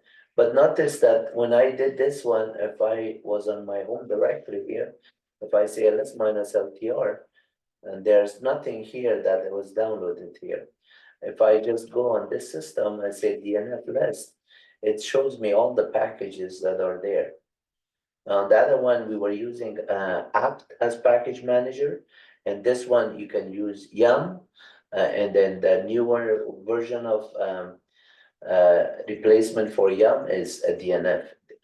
DNF and yum, they're all pointed to a DNF3 symbolic link. So if I say which yum, you can see it is a file user bin yellow dock update manager. It is symbolic to the DNF3. And similarly, if I say which is a DNF, is also symbolic to DNF3. But if I say which DNF3, that's a binary. It's actually Python script. So it's got -n user bin DNF dash 3 is about 50 or 62 lines of Python script. You can see all the syscall modules and other ones that are coming with Python code. And then it's OS modules loading its sys modules and makes those calls. So DNF is very cool. So if I say DNF less than grep minus I Ollama, let's see if this one is a package, and that is a DNF understood now. So it is a executable. So if I say file which Ollama, that's only one executable user local bin Ollama. And then if I say what is the size of this file, and slash user slash local slash bin Ollama, and notice it's huge. It is huge. But what is the size? You could say just run this usage minus sh on it. 33 megabyte. It's not that huge, right? But then the model that actually gets loaded, it is going to be big. So if I just say Ollama, if you forgot about the name Ollama, just remember Obama. Change the B to double L and you're set. Okay, so Ollama list, it will tell you that it's all good, and then it's not Obama list. Don't get confused. I'm just telling you. So just to remember the name. If you forgot the language model, remember Obama, President of the United States, the former President of the United States.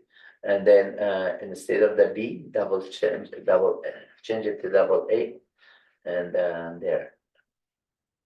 But it's not anything else. Don't think of Osama. Don't think of those names. Just think of Ollama.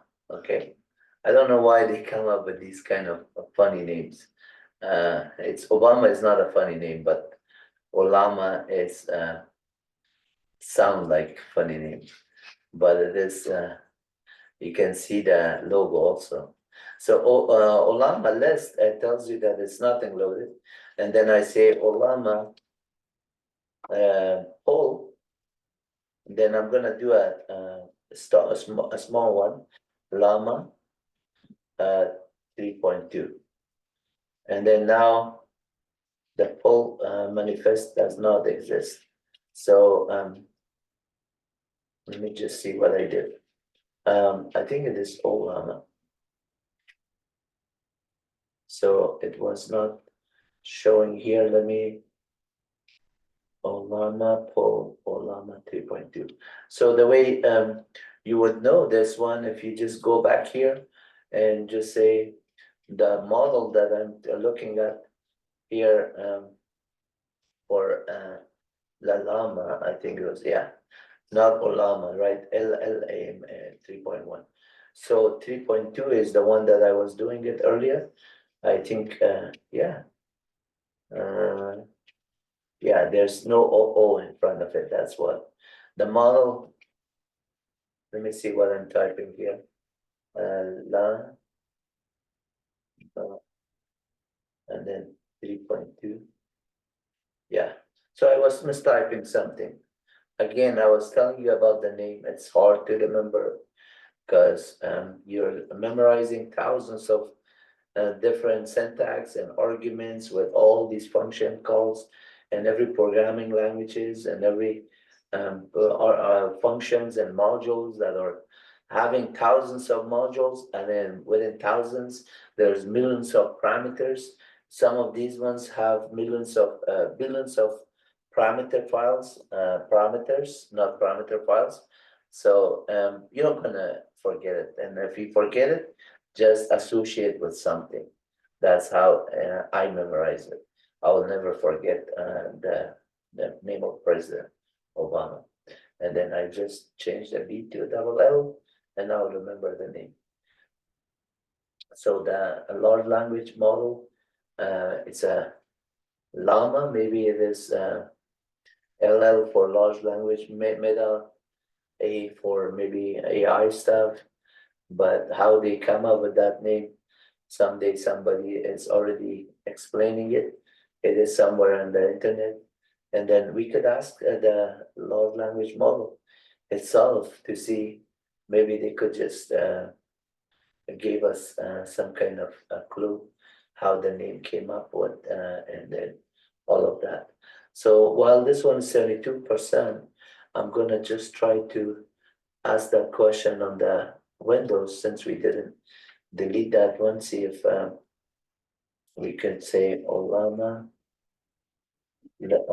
Ollama list, and then say run LLAMA 3.2, and then say it is getting loaded 2 gig. We have enough memory.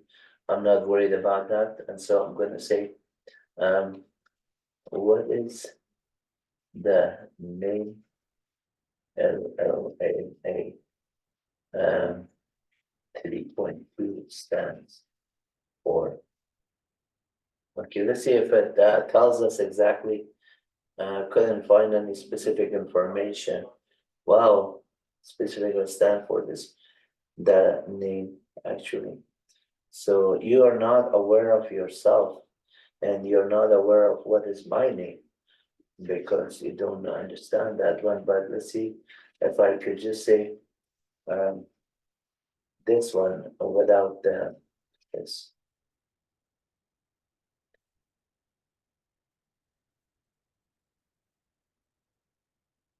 Okay. Okay, it tells you exactly what it stands for. So it says it's a large language model, like I said, Meta AI. So M is for this is large language, but then A again should be M, right? M is right here, and then A is for AI, and then what is that? So it's an artificial intelligence model developed by Meta, and you can see here. And then if I say, what is the name GPT-OSS, then it's going to tell us that large language model is also based on Chat GPT or GPT-OSS, formerly known as GPT-OSS, stand for Generalized Pre-Training with Outputs and Sampling. It is an improved version of the original GPT model developed by Meta AI. That's pretty good, right? And then I'm going to also say what is a deep seek. DeepSeek. DeepSeek is a pre-trained language model developed by Meta AI, specifically designed for tasks that requires long-range dependencies and context understanding. So now we get all of that questions answered, and then ChatGPT and all of that one. We can read the rest of them, but now this one has succeeded. I'm gonna just say we run it, and then we say Ollama, and then PS. See here, it's not loaded, so I'm gonna do the double uppercase, and then say the keyboard. Actually, I wanted to just say go ahead, run it. I change the poll to run in this case, and then so I use the shortcut just with keyboard twice using up arrow, and then change the poll to run, and then now I'm loading it. Here again, we could just say same question, say rather than same question, let's ask it a different question, say something that they might not know. What is MyWebUniversity.com website for? And see if it builds any knows anything about MyWebUniversity.com, which is a website that I know a lot more on it because I built everything on it. But let's see if because it is not connected to the internet, it doesn't check it, but it says something about it. Let's see how much of it is true and how much of them is false.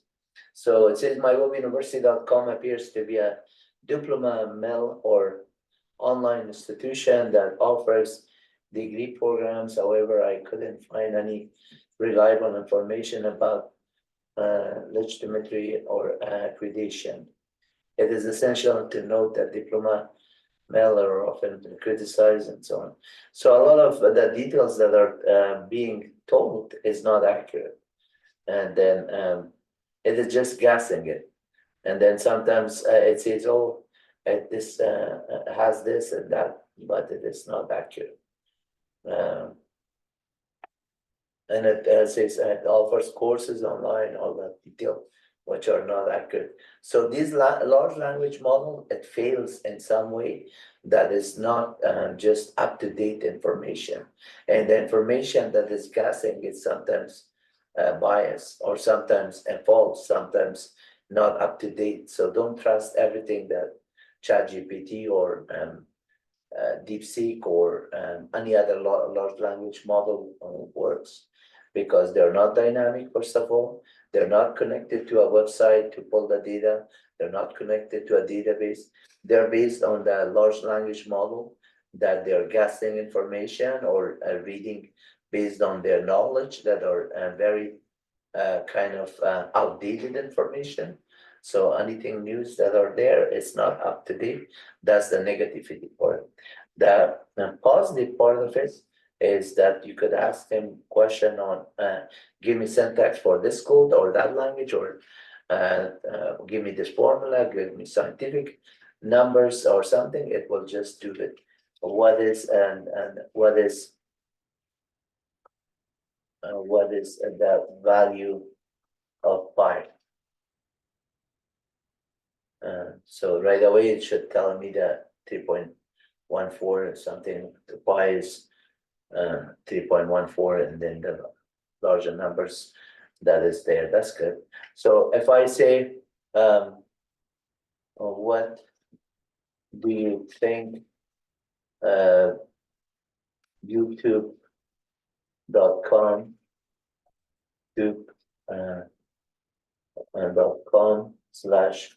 .com/@my Web University. So this is my channel. What do you think of mywebuniversity.com YouTube channel? Since it does not have connectivity to the internet to search on the YouTube, it may guess a lot of information, and some of the information may be accurate, some of them may not be accurate. But it says I couldn't find any information about YouTube channel associated with mywebuniversity.com. Even if I give it the URL and everything, it's not gonna be detecting. So just know that, as I mentioned earlier, MyWebUniversity appears to be a diploma, this. It is talking about the MyWebUniversity itself, but not about the channel. And it is possible that the YouTube channel is affiliated to the institution, but without further research, it is difficult for me to determine the accuracy of the context shared. So you know that some of the information, if you're asking about an individual person, maybe it has some information because it's a public figure, like Bill Gates or someone. But if you are asking somebody that about Wahid or something, if they have information, it might be biased. It might not even give you exact answer. So I'm going to control CSA. Who is Bill Gates?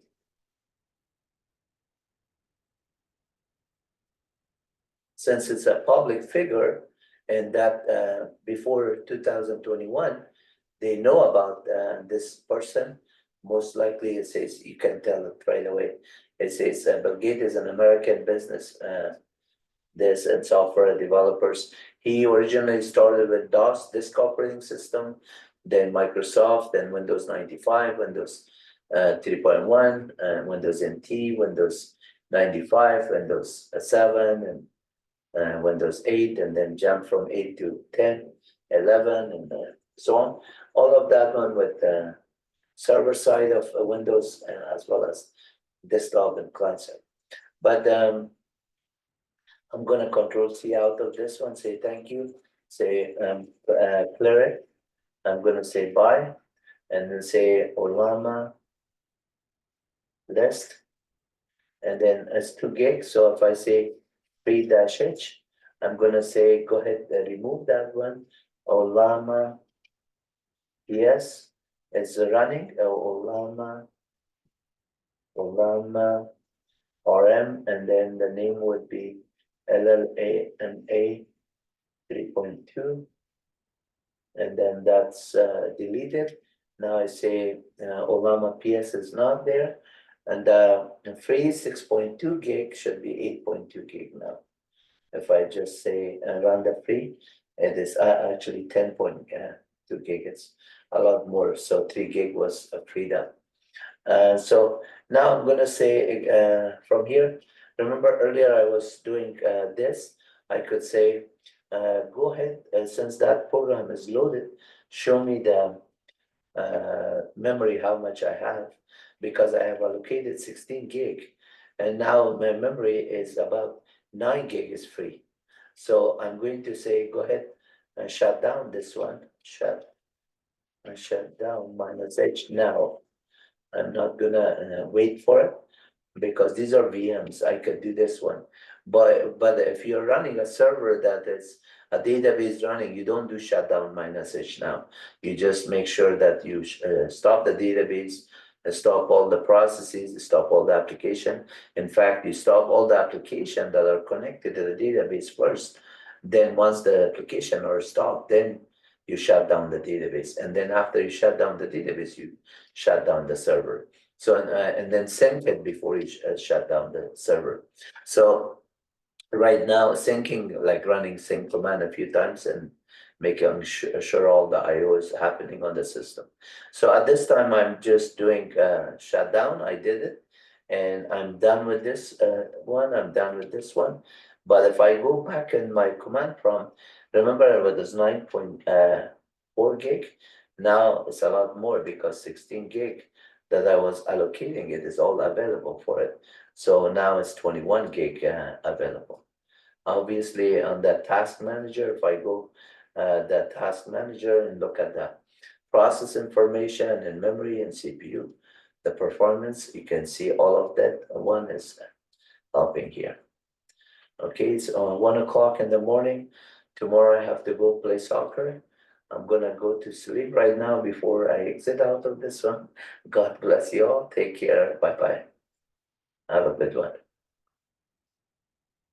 And watch my soccer videos because I'm making those videos for you to just enjoy your life and learn from it, inspire you. If I can do it at 3 times or 2 times your age, depending on how old are you. If you're under 20, I'm 3 times older than you. If you're under around 30, I'm twice your age. And watch Abbott Costello. You're gonna laugh at that type of joke that he makes. I really love that. So have fun. God bless you. Take care. And make sure you subscribe to our channel if you haven't done so. And make sure you share our knowledge that I'm sharing with you. Someday I'm not going to be here, but you will be there, and then you will share with somebody else. Somebody else is going to say and share with somebody else. 100 years from now, nobody's going to be here. But all the knowledge that we pass on generation to generation, the children of the future, whether it's yours or mine or somebody else, they're going to benefit it. Take care. Bye-bye.